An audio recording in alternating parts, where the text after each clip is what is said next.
The knock on the door came like thunder. Before I could even open it fully, 3 officers pushed their way inside. Rafid and Nusaiba froze where they were playing, while I clutched the twins in my arms, my heart racing. One officer's voice cut through the room like ice. "We are here to take the children into custody." I shook my head furiously. "No, please, they are so small.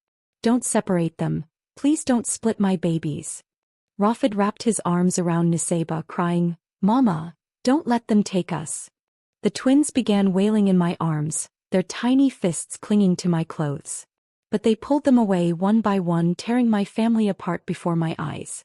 As the door slammed shut behind them, I collapsed to the floor, screaming into the emptiness, "You can't take them from me. You can't." My name is Farida Begum, and if I close my eyes, I can still hear the echoes of that day. My children's cries, their hands reaching for me, their voices breaking as they begged not to be taken. But to understand how we reached that moment, I have to go back to the beginning. We came to Norway not as strangers completely on our own, but through family. My elder brother had lived in Bergen for more than 10 years. He worked hard as a taxi driver, built his life here, and told us again and again, "Come, Farida. Bring your husband, bring the children. Life is better here. Your children will have opportunities they'll never have back home." At first, Imran and I resisted. Life in Bangladesh was not easy, but it was ours. We lived in a small rented flat in Dhaka with barely enough space for our growing family. Still, our children were happy, always together, always laughing. But every time the electricity went out, every time the streets filled with noise and danger, every time I looked at my children's faces, I wondered if there was more. When my brother offered to sponsor our visas, it felt like an answer to a prayer. We imagined safety, schools where Rafid could learn freely, a calmer place for Nusaiba, and maybe a brighter future for the twins, Arab and Afia. So we said yes. We packed our lives into a few suitcases, hugged our parents tightly, and told ourselves this was the beginning of something better. Bergen greeted us with rain. I still remember stepping out of the airport, holding Nusaiba's hand, balancing one of the twins on my hip, while Imran carried the luggage. My brother stood waiting, his smile wide as he waved. "Welcome home," he said in Bengali. We thought those words meant something. Our first months in Bergen were not easy, but they were filled with hope.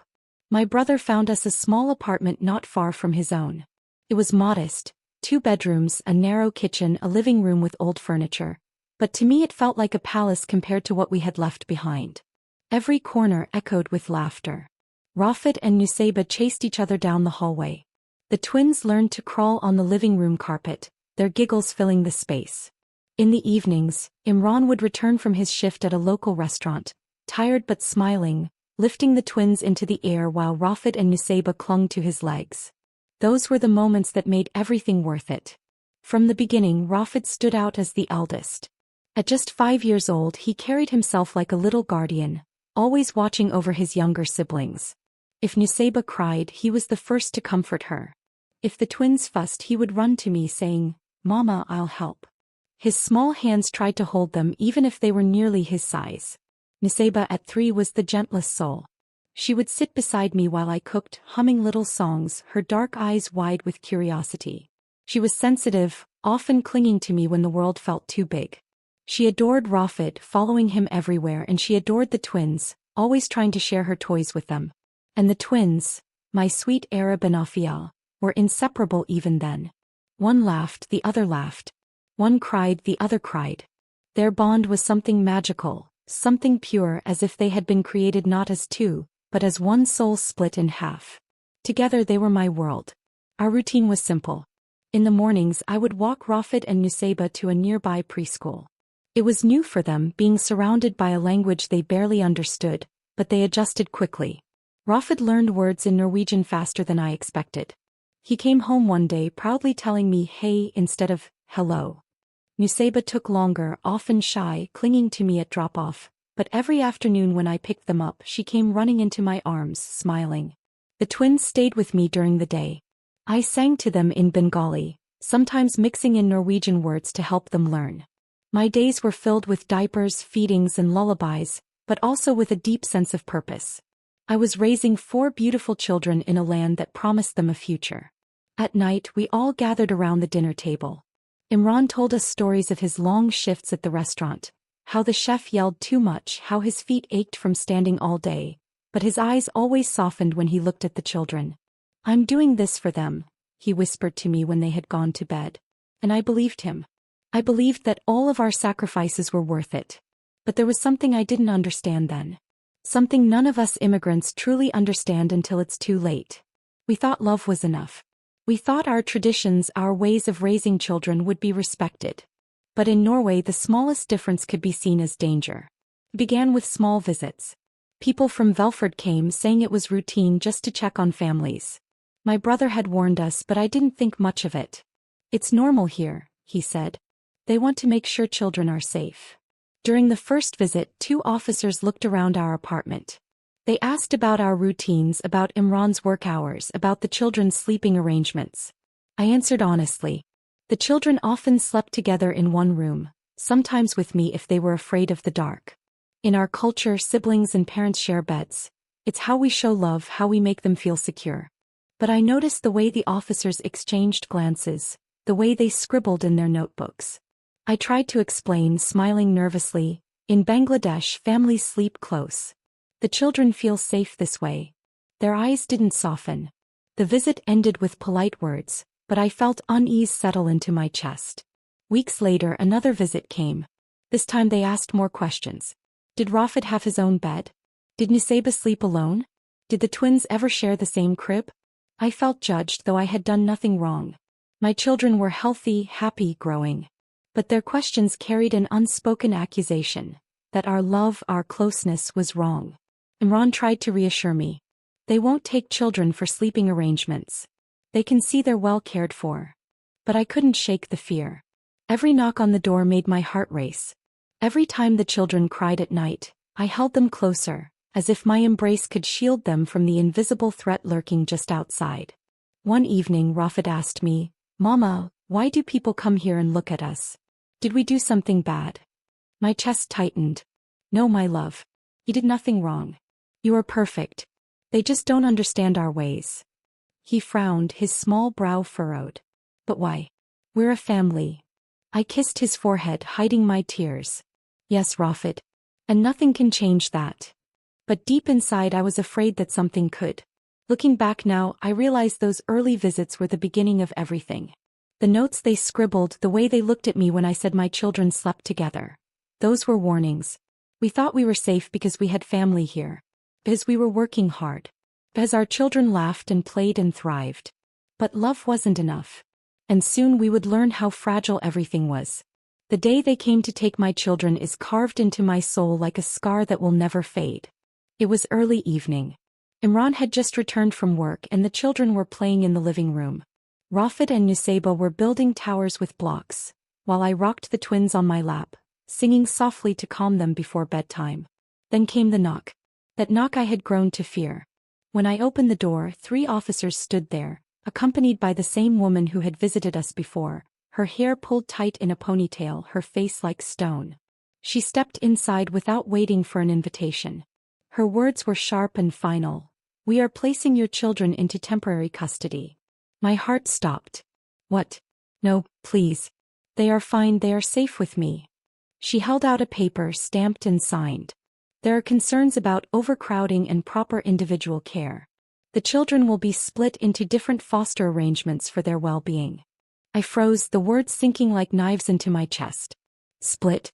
No, please don't separate them. They are siblings. They need each other. You cannot tear them apart." Rafid sensed the danger immediately. He ran to me, wrapping his small arms around my waist. "Mama, what's happening? Don't let them take us." Nusaiba began to cry, her little voice trembling. "I don't want to go. I want to stay here with you." The twins, too young to understand, started wailing as the officers stepped closer. Imran moved to block them, his voice breaking with anger. "This is madness. You can't just walk in and destroy a family. They are happy children. We've done nothing wrong." But his words were met with silence. The officers had already decided. They pulled Rafid from my side first. He screamed, "Mama! Mama, don't let them take me." His small hands clawed at my dress until they slipped away. Nusaiba clung to me, sobbing into my chest. "Mama, please, I'm scared." I held her as tightly as I could, but they pried her from my arms. Her cries echoed in my ears as they carried her away. Then came the twins. Arab and Afia, still so small, still needing me every hour of the day. Their tiny fists gripped my clothes as if their lives depended on it. I begged, falling to my knees. Please. They're only 1 year old. Don't separate them from me. Don't separate them from each other. But they didn't listen. One officer took Arab, another took Afia. For the first time in their lives, the twins were pulled apart from each other. Both shrieked, their screams piercing the night. And just like that, my home fell silent. My arms were empty. My world was gone. I collapsed onto the floor, sobbing until I couldn't breathe, Imran beside me, his fists pounding the ground in helpless rage. That night we held each other in silence, listening to the echoes of our children's cries still ringing in our ears. The days that followed were worse than death. We were told the twins had been placed with 2 different foster families, separated, living miles apart. Rafid and Nusaiba were put into Velford's institutional care. My children, once inseparable, had been scattered like broken pieces of glass across Norway. Our visits were limited, monitored, and suffocating. The first time I saw Rafid again, I could barely recognize him. He sat quietly, his eyes dull, his small hands clenched into fists. He didn't run to me. He didn't smile. He just sat there, staring as if afraid to show he still loved me. When I reached for him, he whispered, "Mama, why are we not together? Why can't I see Nusaiba and the twins? Did we do something bad?" I choked on my tears. "No, my love. You did nothing wrong. This is not your fault." But inside I was breaking. They had stolen not just my children but the light from their souls. Nusaiba was worse. She clung to me during visits, refusing to let go. "Mama, please take me home. I don't like it there. I can't sleep. I just want you." When the officers pulled her away at the end, she screamed and kicked, her cries tearing me apart all over again. And the twins, seeing them was the cruelest of all. Arab was quieter, clinging to his foster mother, refusing to look at me. Afia cried whenever she saw me, reaching out as if to say, "Why did you let them take me?" The bond between them, once unbreakable, had been fractured. I begged the officers, "At least let the twins be together. They are not just siblings, they are twins. They need each other." But they shook their heads. This is what is best for them. Best? How could anyone believe that tearing a family into pieces was best? Imran and I tried everything. We filed appeals, hired lawyers, wrote letters. But each time the answer was the same. The children would remain in custody until further notice. Nights became torture. I would lie awake, staring at the ceiling, hearing my children's voices in my mind. I imagined Rafid lying alone in a strange bed, Nusaiba crying herself to sleep, the twins reaching out for each other and finding only emptiness. I whispered into the darkness, "Hold on, my babies. Mama is fighting. Mama will bring you home." But as weeks turned into months, hope began to wither. The worst moment came during a supervised visit with Rafid. He looked at me with empty eyes and said softly, "Mama, I don't want to see you anymore. It hurts too much when I have to leave again." His words stabbed me deeper than any knife. My 5-year-old son, once my shadow, was learning to shut his heart to survive. I wanted to scream, to tear down the walls, to take him and run. But I couldn't. I had to sit there holding back tears, pretending to be strong for him. When the visit ended, he walked away without turning back. I crumbled, sobbing into my hands. Imran held me, his voice hoarse. "They're breaking him, Farida. They're breaking all of them." It was then that we realized, we couldn't win this battle alone. The local courts were slow, unfeeling. The embassy could only do so much. And protests, no matter how loud, seemed to fall on deaf ears. If we wanted to save our children, we would have to take this fight beyond Norway's borders. We had to make the world see. I thought I had already experienced the worst pain a mother could feel. I was wrong. Watching my children suffer in silence, scattered in different homes, was a new kind of torture. It was like watching them drown while I stood powerless on the shore. Every day I woke up in an empty apartment, the silence louder than screams. I kept their clothes folded, their toys neatly arranged, refusing to believe they were gone. But I also knew one truth. If I gave up, my children would never come home. Imran and I began to fight, not just with tears but with every ounce of strength we had left. We wrote letters, endless letters, to local authorities, to lawyers, to journalists. Most went unanswered. Those that did were polite refusals. The children are safe. This is in their best interest. Safe? My son was shutting down emotionally. My daughter was crying herself to sleep. My twins were living as strangers apart from each other. What part of this was safe? We realized then, if Norway refused to listen, we had to make the world hear us. The turning point came one evening when Imran was scrolling on his phone, reading articles in broken Norwegian. Suddenly he looked up at me, his eyes filled with determination. There are organizations, he said. Human rights groups. NGOs. People who fight for families like ours. That night we sent out dozens of emails. To child rights activists, to international NGOs, to anyone we thought might listen. For weeks nothing came. But then a reply arrived. It was from an international children's rights organization based in Geneva. They had heard of Barnevernet before. Our story was not the first they had encountered. They asked for details, for documents, for proof. We sent everything. Court papers, visitation reports, medical notes showing the twins' distress, Rafid's withdrawn behavior. The reply came swiftly. This case has clear grounds for international review. For the first time in months I felt a flicker of hope. Soon journalists began reaching out. A small Bangladeshi newspaper in London published our story. Then a larger European outlet picked it up. Headlines began to appear. Bangladeshi siblings torn apart by Norwegian welfare system. Children split across foster homes. Parents plead for justice. The story spread like wildfire across social media. People began using a hashtag #reunite the Hossain children. At first I was terrified. What if the publicity made things worse? What if Belford punished us for speaking out? But then I remembered Rafid's hollow eyes, Musaba's desperate cries, the twins' broken bond. Nothing could be worse than losing them forever. So I spoke. I gave interviews, my voice trembling but my heart steady. On live television I held up a photo of my 4 children smiling together before they were taken. They told us this was for their best interest, I said, tears streaming down my face. But my children are broken. My son no longer speaks. My daughter cries herself to sleep. My twins, who were born together, are being raised apart as strangers. Tell me, where is the best interest in this? The clip went viral. People across the world watched, shared, and cried with me. The pressure mounted. International NGOs filed petitions. Human rights lawyers drafted urgent appeals. And then, the most powerful development of all. Our case was brought before the United Nations Committee on the Rights of the Child. For the first time, someone powerful was listening. The UN experts reviewed our case, examining every document, every testimony. Their response was clear. Separating siblings without urgent cause violates the rights of the child. Splitting twins is an extreme form of emotional harm. Immediate reunification must be considered. Their words were like a crack of thunder over Norway. For years, Barnevernet had faced criticism, but rarely had a case reached this level of international scrutiny. Now the world was watching. The Norwegian government tried to defend itself. They issued statements claiming that cultural differences sometimes led to misunderstandings, but insisted that the children were safe and cared for. But the evidence was undeniable. Rafid's school reported his silence, his refusal to participate. Musaba's caregivers noted her night terrors. The twins' foster parents admitted they cried constantly when separated.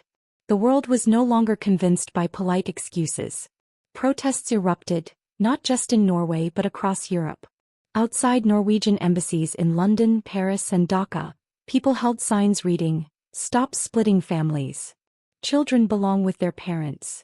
Reunite the Hossain 4." I will never forget the day I saw thousands of people in Dhaka march with my children's faces printed on banners. Even from across the world, our people were fighting for us. Back in Norway, life was still unbearable. Visits were brief, supervised, and heartbreaking. Each time I hugged my children, I had to let them go again. But now I carried something I hadn't before, the strength of thousands of voices behind me. During one visit, Rafid looked at me with cautious hope. "Mama, are we coming home soon?" I cupped his face in my hands. "Yes, my love. The whole world knows your story now. They will bring you home." For the first time in months he smiled. Just a small smile, but enough to keep me fighting. The pressure on Norway intensified. International media called our case a test of the system. Human rights lawyers warned that Norway was violating international law. Even politicians in Bangladesh raised our case in parliament, demanding answers from Norway. Finally, after 2 long years of tears, protests and endless battles, the news came: our case would be reopened. Imran and I sat together holding hands, our hearts pounding. "This is it," he whispered. "This is our chance."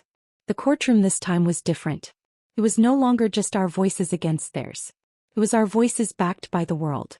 Our lawyer presented the UN's findings, the international reports, the expert testimonies. One by one they laid out the evidence. The trauma of separation, the damage done to siblings, the cruelty of splitting twins. I spoke too, my voice steady even as tears fell. They thought splitting us apart would make us weaker. But it made us stronger. My children belong together, not scattered like strangers. I beg you, give me back my family. The room was silent as the judge listened. For the first time I saw doubt flicker in the eyes of the Velford officers. They were no longer untouchable. The world had forced them to see what they had done. And then the words we had been waiting for finally came. This court acknowledges the harm caused by the separation of siblings. Custody is to be returned to the parents, and the children are to be reunited immediately. My knees gave way. Imran caught me as sobs shook my body. After 2 years of pain, our nightmare was ending. But our story was not over yet.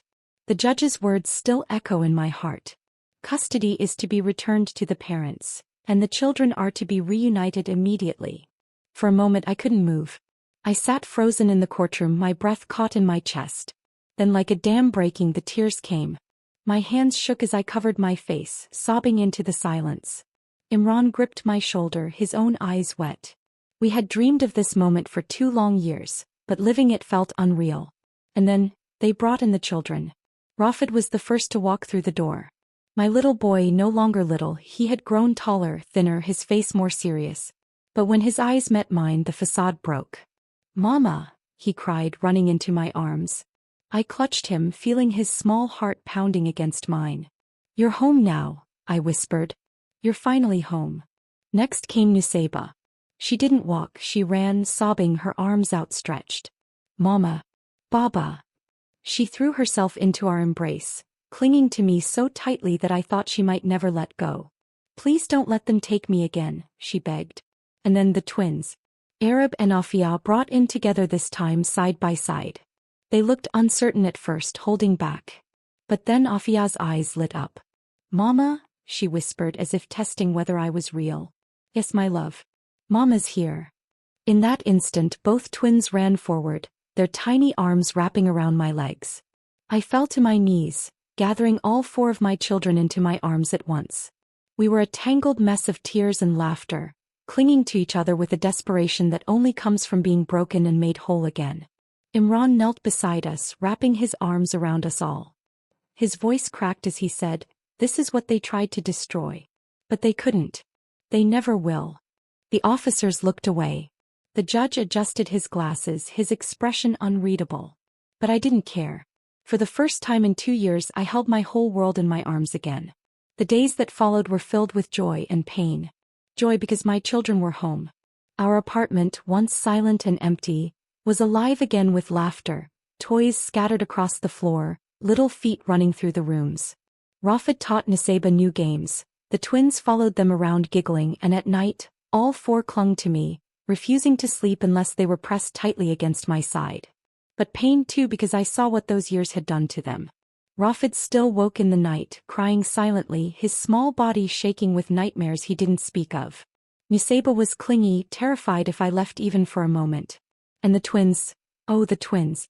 Sometimes they looked at each other as if they were strangers, as if the bond they once shared had been fractured by being raised apart. I sang them lullabies, held them close, whispered again and again, "You are safe. Mama is here. Baba is here. No one will take you again." But deep down I knew healing would take time. Then came the question, what next? We had fought so hard, endured so much to win our children back. But even in victory we lived with fear. Every knock at the door made my heart race. Every official letter in the mail sent chills down my spine. What if they came again? What if they decided once more that our love was not good enough? Imran and I lay awake many nights, whispering into the darkness. Can we live like this? I asked him. Always afraid. Always waiting for the next knock. He was silent for a long time before replying. No, he said finally. We can't. It was then we made the hardest decision of our lives. We would leave Norway. We had come here chasing a dream, for safety, for opportunity, for a better life for our children. But what good was any of it if it meant living in constant fear of losing them? In Bangladesh, life would be harder. Money would be scarce. But at least we would be free from the shadow of Barnevernet. At least we would never again hear the words, "Your children are not safe with you. Better to live poor but together than rich and broken." When we told the children, Rafid asked, "Mama, will we be safe there?" I kissed his forehead. "Yes, my love. Safe with us always." Nusaiba smiled through her tears. "I don't care where we are as long as we are together." The twins clapped, not fully understanding, just happy to be included in our circle of love. So we packed our bags once more. Not with hope this time, but with determination. We left behind the apartment, the rain-soaked streets of Bergen, the dream that had betrayed us. My brother begged us to stay, but he understood. "You have to do what is best for your children," he said quietly. And then, with our 4 children holding our hands, we boarded a plane bound for Dhaka. The moment we stepped off the plane, the humid air wrapped around us like an embrace. My parents stood waiting, tears streaming down their faces as they opened their arms to us. The children ran to their grandparents, laughing, shouting, "Nana! Nanny!" For the first time in years I felt peace. Life in Bangladesh is not easy. Imran works long hours again, this time in a small shop. We live in a modest house with little more than the basics. But my children are free. They sleep beside me without judgment. They play together without fear of being separated. They belong to me and I belong to them. And that is all that matters. Sometimes late at night I sit by the window and think about Norway. About the cold streets, the endless paperwork, the courtrooms, the protests, the years of pain. I think about how close we came to losing everything. And then I look at my children sleeping peacefully beside me and I whisper. They thought splitting us apart would be the end. But love is stronger than distance, stronger than fear. No system, no authority, no judgment could erase the truth. We are a family. And no one will ever take you from me again. We gave up the dream of Norway. But in return we kept something far greater. We kept our children. And in the end that is all that matters. Farida and Imran fought for 2 years to bring their children back, only to leave Norway behind forever. Do you think their decision was right, to give up the dream of a better life abroad just to keep their family safe? Share your thoughts in the comments. Your like tells us this story matters. Your subscribe keeps these voices alive. So please like and share the video and subscribe to the channel for more such stories. Thanks for watching.